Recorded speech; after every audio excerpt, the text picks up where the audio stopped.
What if I told you that your own brain might actually be, like, actively terrified of your success? I mean, it sounds completely counterintuitive, right?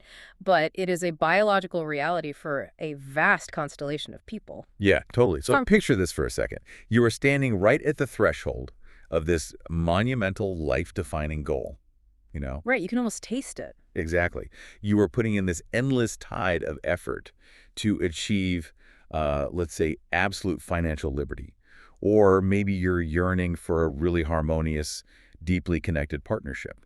Or even just trying to cultivate a vibrant, resilient state of physical health. The goal itself doesn't really matter. Right. It's the process. You are doing all the visible work. You're speaking the affirmations. You are, visualizing the outcome, laying down the metaphorical bricks day after day. Doing everything right on paper. Yes. But then the exact moment you get close to that goal, like the promotion is finally offered or the relationship deepens or the savings account actually grows, your nervous system triggers this full-blown survival response. It just completely tears it all down. It tears it down. You find yourself trapped in this repetitive loop, attracting the exact same chaotic dynamics. It's like facing the same invisible barriers over and over. Which is incredibly frustrating. It's an entirely universal human experience to ask, well, why? Why, when you are doing everything so-called right on the surface, does the foundation feel like it's continually crumbling? And that paradox, it's the source of an immense magnitude of existential exhaustion for so many individuals, too. Oh, absolutely. People are just so tired. Right. And the confusion really stems from a fundamental misunderstanding of how human reality is actually generated in the first place. Because we're taught the complete opposite, aren't we? We are. We are taught to look at the external world to diagnose our internal discomfort. But the mission of our exploration today is to completely dismantle that illusion. Okay, I love that. Let's unpack this. Yeah. We're tearing down the idea that the external environment dictates the internal state. Exactly. We are going to reveal the hidden biological architecture of the human nervous system. Sounds intense, but I know it's super practical. It really is. Because when you understand the sheer mechanics of your neurology, you realize that self-sabotage is not a personal failure. Right. There's not a lack of willpower. No. Right. So we see the towering trunk, we see the sprawling branches reaching toward the sky, and all the leaves catching the sunlight. That represents the visible external reality we all interact with on a daily basis. The stuff everyone sees, your job, your house, your relationships. Exactly. But what remains hidden from view is the exact mirror image of that tree existing beneath the soil. There is this invisible, sprawling root system that is equally expansive. And it is entirely responsible for the health of the branches up above. Yeah, so how does that map onto our actual biology? Well, it maps perfectly. In the human body, we possess an exact biological replica of this subterranean root system. We call it the autonomic nervous system. Okay, the autonomic nervous system. Right. And specifically, we have this sprawling, magnificent network known as the vagus nerve. The vagus nerve. I've heard a lot about this recently. It's getting a lot of attention, and for good reason. Think of the vagus nerve as the primary central taproot of your biological tree. Okay, so it's the main anchor. Exactly. It wanders from the brainstem, it cascades down through the neck, wraps around the vocal cords, the heart, the lungs. Oh, well, it goes everywhere. It really does. It weaves a dense, complex web through the entire digestive tract. If a surgeon were to map it out visually, it would look undeniably like a vast, deeply entrenched root system. That's a wild visual, just this massive root system inside of us. Right, and this neural taproot is the primary conduit through which you process the energy and safety of the surrounding world. It literally dictates your physiological state in every waking moment. Which means we are not just, floating minds. We are grounded biological receivers. We are absolutely biological receivers. So if we reframe this, imagine yourself as the sovereign architect of your own enterprise. You are the ultimate commander, the chief executive of an entity we can call your personal reality. I like that, the sovereign enterprise. Yeah. And the visible branches, your life circumstances, your career trajectory, your physical vitality, that is the external business you are running. And here is where people get stuck. If that external business is chaotic, messy, disorganized, or constantly lacking vital resources, the natural human tendency is to blame the market conditions. Oh, for sure. We blame the economy. We point fingers at our partners. We curse the unpredictability of luck. But if we trace the issue back down the vagus nerve, that external chaos is a direct reflection that your internal root system is chronically operating in a state of primal survival. Wait, you mean like those biological states of fight, flight, freeze, or fawn? Precisely those states. The external environment is almost never the true originating source of a chronic problem. That is a hard pill to swallow for a lot of people. It is because it demands total responsibility. Hmm. But the external world is only the harvested fruit of whatever energetic and chemical nutrients the neural roots are actively absorbing in the dark. Let's go back to the tree analogy, like an apple tree. If the fruit it bears is bruised or hollow or bitter, a botanist doesn't just stand in the orchard and yell at the sky. Right, they don't blame the clouds or the wind. Or the neighboring trees. They immediately drop to their knees and they analyze the soil. They ask, well, what is in the dirt? What specific minerals is the root system pulling up into the trunk? Exactly. And in the sovereign enterprise of human life, we aren't talking about physical dirt or vitamins. We're talking about emotional and physiological energy. Right, so what does toxic soil look like for a human? It looks like environments filled with the heavy frequency of chronic doubt, constant comparison, quiet resentment, or unpredictable emotional volatility. So being around people who are constantly stressed out or angry? Exactly. That acts as literal toxic soil. If you are unconsciously feeding your nervous system a steady diet of anxiety, that energy travels straight up the vagal taproot. And it stunts the growth of the enterprise above ground. You simply cannot grow a thriving, robust, peaceful reality if the internal roots are constantly soaking in the biochemistry of poison. It's biologically impossible. It is. Because a nervous system in a state of threat actively restricts resources.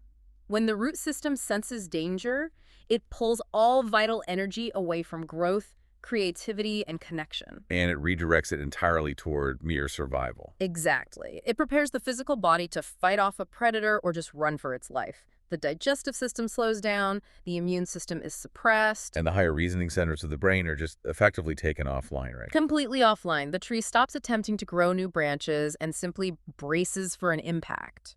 Okay, I have to pause here, though, to push back on this concept just a bit. I want to make sure we're defining the boundaries of this idea clearly. Let's hear it. Let's use a real-world parallel. Suppose a massive, violent storm rolls into the orchard and physically snaps the branches of the tree. Okay, a random act of nature. Right. Let's equate that storm to an unexpected, unpreventable life event, like a sudden global economic downturn, or the loss of a loved one, or just a random health emergency. Real, tangible crises. Yeah. Are we implying that the root system somehow asked for that storm? Does the internal state literally summon random external disasters? I'm so glad you asked that, because that is a vital distinction to clarify. This is exactly where a lot of modern philosophies fall into a really toxic trap of assigning undue blame. Right, the whole you manifested your car crash thing. Exactly, which is ridiculous. We do not control the grand weather patterns of the cosmos. Random storms will inevitably occur. The external variables of a chaotic universe will crash into one another. They will create profound friction. The internal state does not summon the storm. But, and this is the secret of the biology, the internal root system entirely dictates how the tree responds to the storm. Okay. So the state of the vagus nerve determines the outcome of the friction. Precisely. So if I have a root system that is already diseased, shallow, and just constantly absorbing the toxic, anxious energy of survival mode, the very first strong gust of wind from that unexpected storm is going to completely uproot me. Yes, you will wither, snap, and fall because the organism has no resilience. No biological reserves to withstand the pressure. None at all. But conversely, think about a tree with a securely anchored, deeply nourished root system, a nervous system that operates primarily in a state of safety and regulation. Right. That tree will simply absorb the massive influx of rainwater from that exact same storm.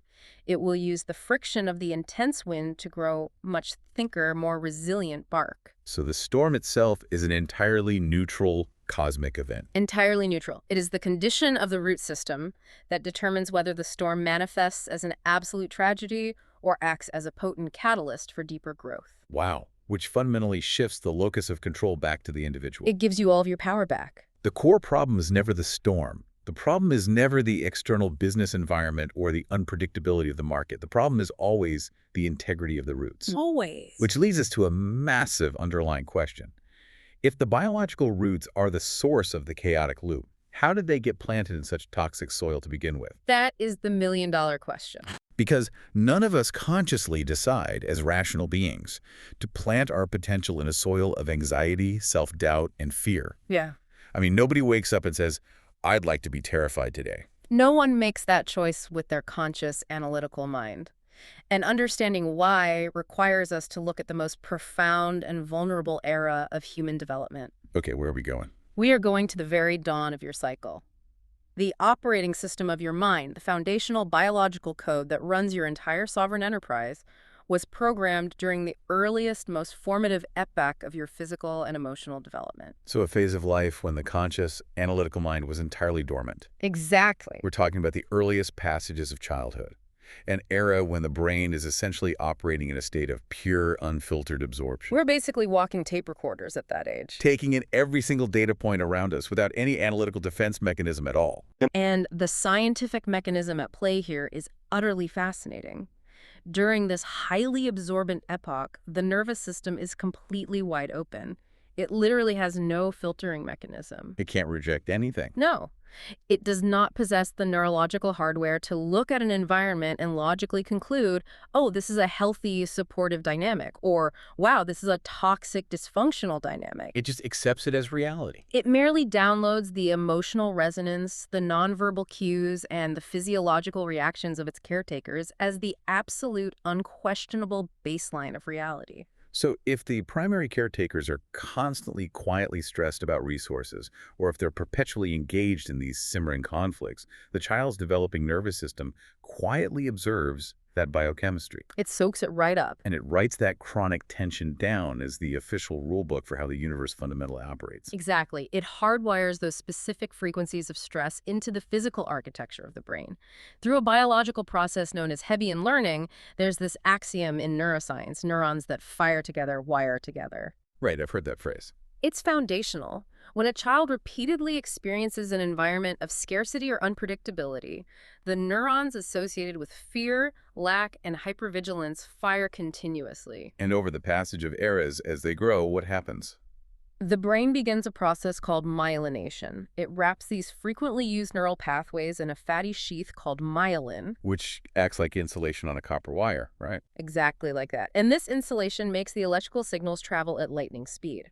So the pathway of anxiety becomes biologically accelerated, totally effortless, and entirely automatic. That is just a staggering realization. You're saying the brain literally paves a superhighway for stress, while the pathways for peace and joy remain these unpaved, overgrown dirt roads. That is exactly what happens physically in the brain. And here is the truly shocking revelation that most individuals just struggle so hard to accept. What is it? The human nervous system does not naturally seek what is joyful, it does not seek what is healthy, and it certainly does not seek prosperity. Wait, really? Really, the primal nervous system solely and exclusively seeks what is familiar. Let me just repeat that to let the magnitude of it sink in. The biological machinery of our bodies does not want to be happy. It merely wants to be familiar. Yes, because to the ancient, survival-driven architecture of the brain, familiar equals predictable. And in the harsh reality of evolution, predictable equals survival. Even if the familiar state is absolutely miserable. Even if it's chaotic and painful. The brain prefers it because it knows exactly how to navigate it. It knows the rules of the chaos. Wow. If the earliest eras of your development were steeped in a desperate struggle for resources or unpredictable emotional volatility, your root system biologically wired those chaotic states as your definition of safety. Which totally illuminates the absolute madness of so much of human behavior. I mean, it perfectly explains why, if you're biologically wired for struggle, a sudden period of immense peace will not feel like a relief. No, it will feel terrifying. Or a massive influx of financial abundance. It actually triggers a profound threat response in your body. Your brain perceives this success as a terrifying anomaly. The nervous system registers the peace as entirely foreign. And to a survival mechanism, foreign means dangerous. It means the environment has changed. Right. The old rules no longer apply, and a predator could be lurking in this unfamiliar quiet. This brings to mind this breathtaking visual metaphor. Imagine a tiny infant standing at the edge of an impossibly vast field of tall, untamed grass. Okay, I'm picturing it. This field represents the infinite possibilities of a human life. As the infant looks out over the expanse, they observe these deep, heavily worn pathways trampled down into the dirt by those who came before them. Their caretakers, their family structures, their ancestors. Exactly. The infant naturally watches where the caretakers walk. They don't forge into the thick, sharp grass by themselves. They follow the trampled paths. Because that's safe. Right. They are physically observing the neurological pathways of the family unit, the established routes of reacting to stress, love, money, and conflict. Now, fast forward a long passage of eras. That tiny infant is now a grown adult, standing at the edge of their own vast field of tall grass. The field is entirely their own life, their own sovereign enterprise. And yet, if an observer were to look at the pathways this adult has trampled down through their choices, their daily habits, and the partners they select. Those pathways flawlessly mirror the exact intricate geometry of the trails left by their ancestors. It's chilling, really. They believe they are walking their own independent path, making free choices with their conscious mind. But the map was drawn by someone else's nervous system a long time ago. And this extends far beyond mere observation, right? We have to dive into the science of epigenetics here, because the inheritance of these pathways is not just behavioral. It's deeply biological. It is absolutely written into our biology. There's this fascinating observation in behavioral biology regarding transgenerational trauma. In a renowned study, researchers exposed a generation of mice to a specific sweet scent, the smell of cherry blossoms. Simultaneously, they paired that sweet scent with a mild, uncomfortable physical stimulus. Very quickly, the mice learned to fear the scent of cherry blossoms. Well, sure, a classic fear conditioning response. The root system adapted to a threat. Right, but the magnitude of the discovery came next. The researchers studied the offspring of those mice, and then the offspring of those offspring. The grandchildren. Yes. And these subsequent generations were never exposed to the uncomfortable physical stimulus. They were raised in completely safe, neutral environments. But let me guess what happened when they smelled the blossoms. Exactly. The moment the scent of cherry blossoms was introduced into their environment, these descendants exhibited a massive biological panic response. Incredible. Their nervous systems flooded with stress chemistry. They inherited the fear of a storm they had never personally weathered. Because the original trauma altered the epigenetic expression of the ancestors. It added a vast constellation of molecular tags to the genetic code, acting like biological dimmer switches. Turning up the volume on the receptors that detect that specific scent. Right. The descendants were born with a root system pre-wired to fear a specific element of the environment, simply because their ancestors needed that fear to survive. So when we map this back to the human experience, it perfectly explains the massive, widespread phenomenon of self-sabotage. It explains everything. How many times do we witness an individual who is fundamentally biologically wired for scarcity finally achieve a monumental breakthrough? We see it all the time. They land the incredible promotion, or they launch a wildly successful enterprise, or they find a truly loving, emotionally available partner. And then what do? Almost like a mindless compulsion.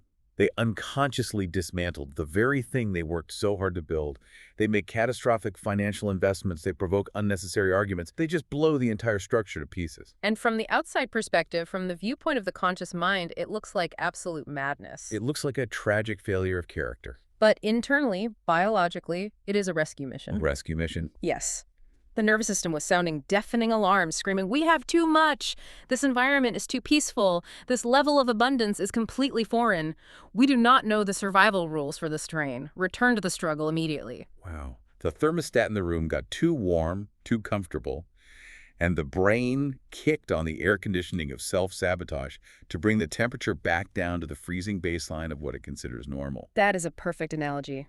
The person dismantles their success purely to return to the comfortable, familiar baseline of struggle, where the nervous system can finally exhale, look at the smoking ruins of their life and say, "Ah, yes, chaos. I know exactly how to survive this." It is a return to the known variable, but this profound realization naturally forces a critical pivot in our understanding. Right.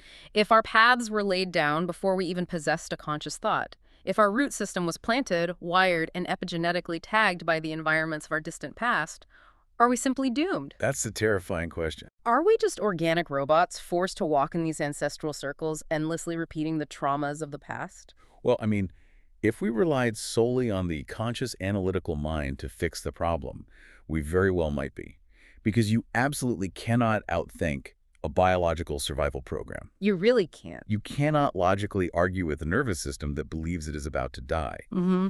To carve entirely new paths through that tall grass, to forge a new reality, we have to understand the specific language the brain actually uses to process the world. And the most vital realization is the deep survival brain does not process reality through language. It doesn't care about words. Not at all. It processes reality through frequency, vibration, and physiological feeling. Okay, so to understand this mechanism, we must look deep within the ancient central architecture of the human brain. Hidden within the temporal lobe sits a tiny, almond-shaped cluster of neurons known as the amygdala. Yes, the amygdala. This structure predates our modern conscious thinking brain, the prefrontal cortex, by an unimaginable passage of evolutionary eras. It is ancient. The amygdala is essentially the ultimate primal security guard of the sovereign enterprise.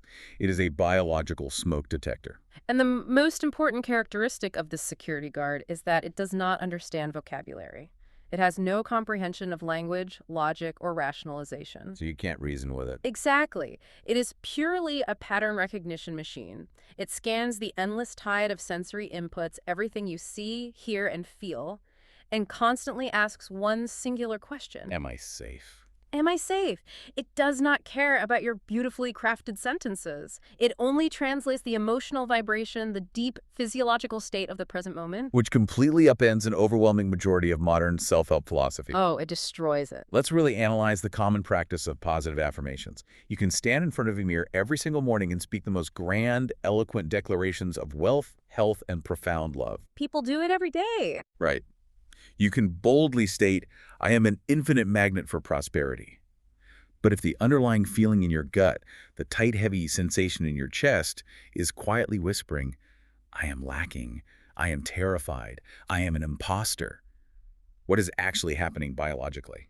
The amygdala completely ignores the spoken words. It registers the physiological feeling of terror and lack as the true reality of the moment. So it's reading the physical panic, not the positive words. Yes. And it instantly signals the hypothalamus, which triggers the pituitary gland, which sends a chemical message down to the adrenal glands sitting on top of your kidneys. The HPA axis. Exactly. The adrenals immediately release a massive flood of stress chemistry, cortisol, and adrenaline right into your bloodstream. The biological root system absorbs the panic. The physical body braces for an attack, and the external world continues to reflect a reality of scarcity and friction. The words are merely the outer, decorative shell of a seed. The physiological feeling is the actual biological genetic code vibrating inside. That's beautifully said. It is like taking a weed seed, painting it bright pink to look like a beautiful rose seed, and planting it in the soil. The soil does not care about the superficial paint job. It's blind to the paint. The soil reads the genetic code. It will inevitably always grow a weed. The universe and your biology do not respond to what you say. They respond to who you are being, and your state of being is entirely dictated by the physiological signature of your emotions. There is a brilliant way to demonstrate this mechanism for anyone listening. Let's do this right now. Let's do it. Imagine your physical posture right now. If you were in a safe place to do so, try a simple experiment. Slump your shoulders forward.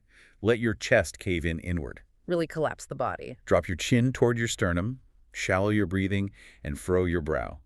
Just hold that collapsed physical geometry for a mere fragment of a moment. Notice what happens. Right. Notice the heavy, sluggish, almost melancholic feeling that immediately starts to pool in your stomach and chest. The biology is already interpreting the posture as a signal of defeat or defense. Now, completely reverse the geometry. Pull your shoulders sharply back. Expand your chest. Lift your chin slightly. Take a deep, expansive breath into your diaphragm and arch your spine into a posture of absolute confidence and openness. It feels completely different. In a matter of seconds, you have instantly altered your body's entire biochemical state. You did not recite a single affirmation. You did not read a motivational book. You simply changed the physiological and emotional cue. And the amygdala immediately halted the stress response and ordered a completely different chemical cocktail. It proves that the physical body is a purely reactive mirror to your state of being. And understanding this mechanism is absolutely vital in the context of the modern world. Why specifically now? Because humanity at large has developed a chronic collective biological addiction to the hormones of stress. Oh, we are swimming in an endless tide of digital stimulation. We are bombarded with a ceaseless, overwhelming flow of sensory information designed specifically and often algorithmically to keep the amygdala in a state of perpetual high alert. The modern news cycle is basically engineered to trigger the fear response. And the social networks compel us to compare our quiet, nuanced, behind-the-scenes reality to a vast, highly curated constellation of strangers' highlight reels. It's exhausting. We glorify absolute exhaustion as a badge of honor, a metric of our productivity. We really do. We treat burning out as undeniable proof of our worth. If we aren't completely depleted, we assume we aren't working hard enough on our enterprise. Or what happens biologically is devastating. The physical body becomes a literal chemical addict to its own adrenaline and cortisol. A chemical addict. Yes, the receptor sites on the cells become numb to normal baseline levels of stimulation, so they demand higher and higher spikes of stress chemistry just to feel a baseline sense of normal. So we need more chaos just to feel okay. Exactly. When an organism exists in this chronic state of hypervigilance, its vital energy is completely drained away from the present moment. The conscious mind is constantly projecting into the phantoms of the future to anticipate potential threats. Or dragging up the shadows of the past to replay old traumas and remind the body of what to fear. Which means you have zero energetic bandwidth left to actually construct a new reality or heal the root system. None. You are energetically bankrupt. So if I'm synthesizing the listener's perspective right now, a very practical, almost entirely justified pushback arises. Let's hear the pushback. If someone is deeply engaged in this exploration and their current reality is genuinely chaotic, perhaps they're facing severe financial drought, their health is actively failing, and their relationships are fracturing. Real severe problems. How on earth do you biologically feel abundant or safe or healthy when your actual undeniable current environment is staring you right in the face and screaming the exact opposite? It's the ultimate catch-22. How do you genuinely change the genetic code of the seed when the soil around you is actively burning? That is the crux of the entire human challenge, and it requires a profound, fundamental shift in how you perceive the mechanics of time and reality. Yes. You have to understand a concept we can call the law of the present locus. All of your creative power, all of your biological energy exists solely and exclusively in the immediate present moment. Right. Energy cannot be accessed or manipulated in the memories of the past, and it cannot be borrowed from the anxieties of the future. The past is a closed loop, Yeah. and the future has not crystallized. The only point of contact with reality is the absolute now. And here is the ultimate paradigm shift regarding how the brain filters that reality. Let us discuss the reticular activating system, or the RAS. The RAS. Yes. The RAS is a bundle of nerves at our brainstem that filters out the millions of bits of sensory information bombarding us every second. It acts as a bouncer for the conscious mind. Deciding what information gets through and what is ignored. Exactly. And how does it decide? It takes its orders from your baseline emotional state. Wow. If your amygdala is screaming about scarcity, the RAS will literally, physically filter out opportunities, resources, and moments of peace. It will only allow you to perceive threats, debts, and failures. So it creates a self-fulfilling prophecy of perception. Yes. So the chaotic external reality you are looking at right now, the stressful environment, is essentially a delayed echo. A delayed echo. I love that. It is the hardened physical result of your past internal states Right. and your past biological filtering. If you look at that delayed echo and react to it with renewed fear and panic, you are just taking the old energy and feeding it right back into the root system to be reproduced again tomorrow. Precisely. You are keeping the loop perfectly intact. To change the echo, you must change the source sound. You must alter the internal physiological state and reprogram the RAS filter, regardless of what the delayed external echo is currently bouncing back at you. If you wait for the external world to magically organize itself into peace before you allow your nervous system to feel safe, you will wait until the end of your days. You'll never get there. Never. You must manufacture the feeling of safety first, internally, to force the biological filter to start perceiving and building a different external reality. Which brings us to the ultimate tactical question of this entire journey. How do we actually consciously rewire this ancient root system? Right, the practical application. If we cannot outthink the almond-shaped sentinel, and we cannot just slap positive vocabulary over a foundation of panic, how do we plant new, authentic seeds of feeling? The greatest, most effective power lies in bypassing the critical analytical mind altogether. You have to sneak past the guards of logic and directly feed new emotional frequencies to the subconscious root system. And when is the best time to do that? The most fertile, biologically receptive ground for this planting occurs during the twilight thresholds of human consciousness. The twilight thresholds. It sounds incredibly mystical, like poetry, but the foundation of this is pure, measurable neurobiology. It is entirely grounded in the physics of brainwaves.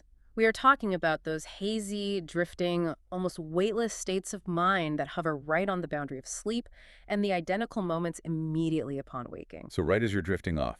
Exactly. Throughout the day, when you are awake, analyzing, and reacting, your brain is operating in high alert beta frequencies. It is sharp, focused, and deeply critical.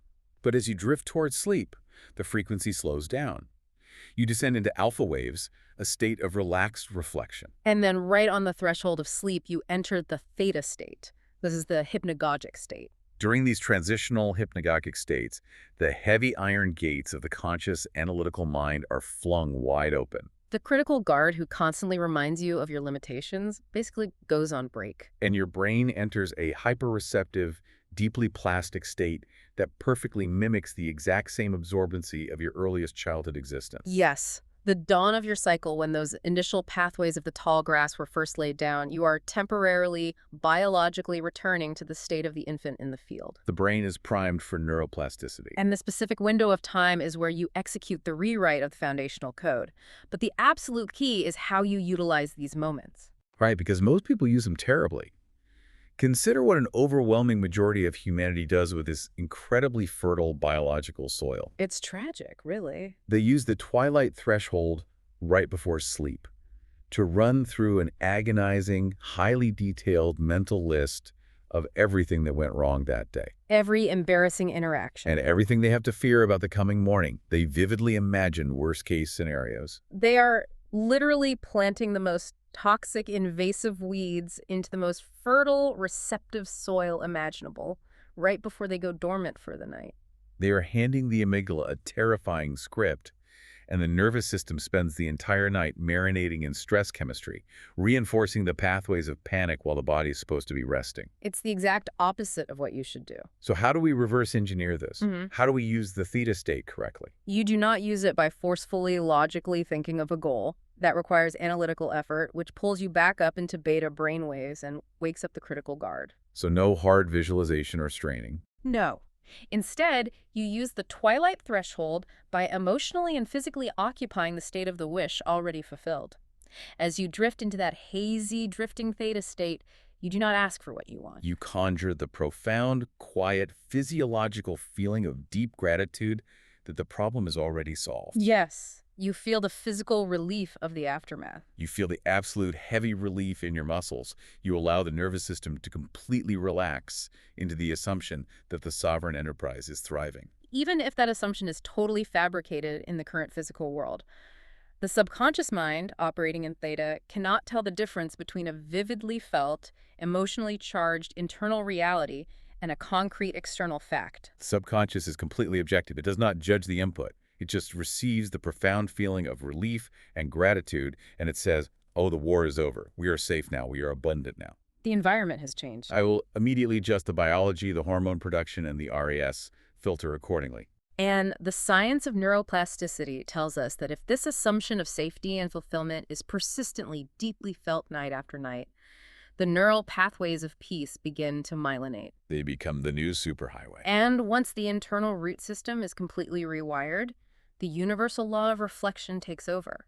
The external world has no choice but to warp, shift, and harden into that new biological fact. The mirror must eventually reflect the new geometry standing in front of it. But there is a widely circulated myth regarding a specific brief passage of days required to build a habit. True neuroplasticity, true rewiring of the root system, requires a consistent, sustained magnitude of emotional intensity and repetition. You must repeatedly show the brain a new baseline until it fully accepts it. Exactly. It's not a one-and-done deal. I want to tie this powerful biological tool back into the grander idea of the sovereign enterprise. Because if you are going to put in the profound work of rewiring your roots during these twilight thresholds at night, You must simultaneously protect the tree during the waking hours. That is crucial. You can't undo the work during the day. Right. We need to explore the critical necessity of curating your sensory inputs, effectively auditing the information diet of your enterprise. This is a non-negotiable step in the process. As the ultimate commander, the sovereign architect of your nervous system, you are entirely, ruthlessly responsible for the flow of information that reaches your amygdala. Filtering your sensory inputs goes far beyond the literal humans you associate with, although the energetic resonance of your social circle is massively important. It means strictly, unapologetically filtering the conversations, the digital landscapes, and the overall emotional frequencies you allow into your immediate space. Your brain is essentially like the predictive text or autocomplete feature on a smartphone. It does not care if the sentence it builds is positive or negative. It simply autofills the reality using whatever emotional vocabulary you have typed the most in the past. That is exactly how it works. To change reality, you have to force the brain to learn an entirely new baseline vocabulary. If you are spending your twilight thresholds rewiring your nervous system for profound abundance and peace, you cannot spend your waking day marinating in the energy of lack. You cannot sit in environments with individuals who constantly gossip, complain, and fixate on victimhood.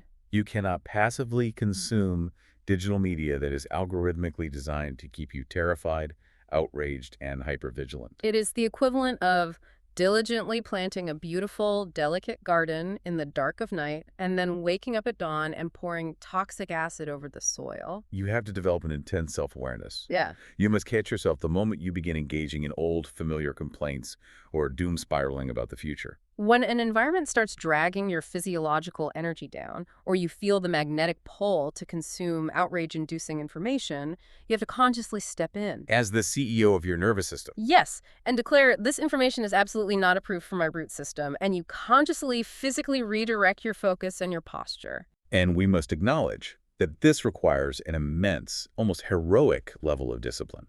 Because, as we established earlier, the old neural pathways of the tall grass are deeply, profoundly familiar. The physical body will actively crave the old complaints. It will experience a chemical withdrawal from the old anxiety and the adrenaline spikes. It takes a monumental metaphysical shift to allow the old self to wither and starve. Let's hover on that specific concept for a moment, because it is the linchpin of transformation, letting the old self wither.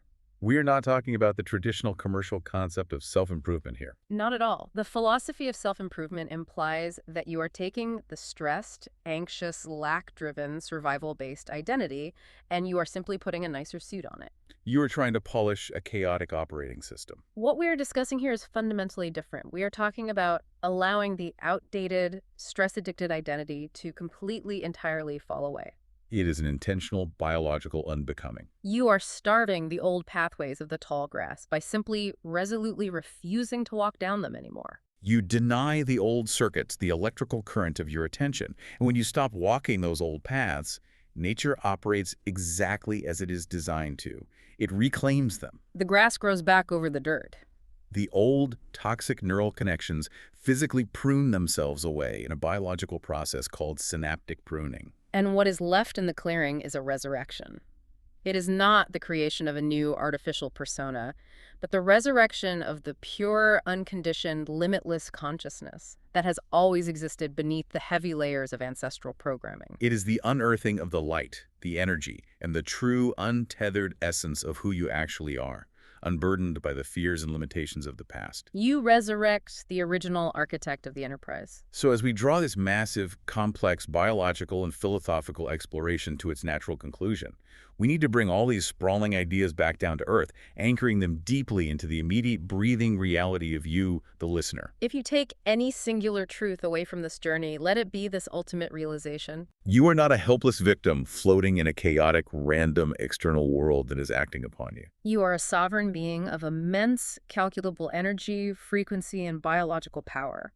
Your internal state is the engine of your reality. By taking total, unapologetic ownership of the internal root system, by ruthlessly guarding your twilight thresholds, by physically soothing the ancient security guard of the amygdala, and by strictly filtering the sensory inputs of your daily life, the external branches of your life cannot help but bear magnificent, transformative fruit. The challenge you faced at the very beginning of this discussion, that invisible wall, that frustrating repetitive loop, it is finally revealed to be nothing more than a mere shadow. It is just an old, delayed echo fading out into the distance, permanently dissolving as a new, powerful, intentional voice begins to speak. It changes the entire paradigm of existence. If the external world is simply a delayed, faithful reflection of your internal biological state, I want you to consider this final thought. Let's hear it. What magnificent, breathtaking reality is currently rushing toward you, making its way into your visible world right at this very moment, simply because of the quiet peace, the profound understanding, and the physiological safety you've chosen to feel while listening to this conversation. What a magnificent horizon to look toward. You are laying down a completely new pathway in the tall grass right now. Thank you for joining us on this incredible exploration of the mind and the body. Step out into the remainder of your day not as a reactive, frightened participant dodging random storms, but as the calm, sovereign architect of your own reality.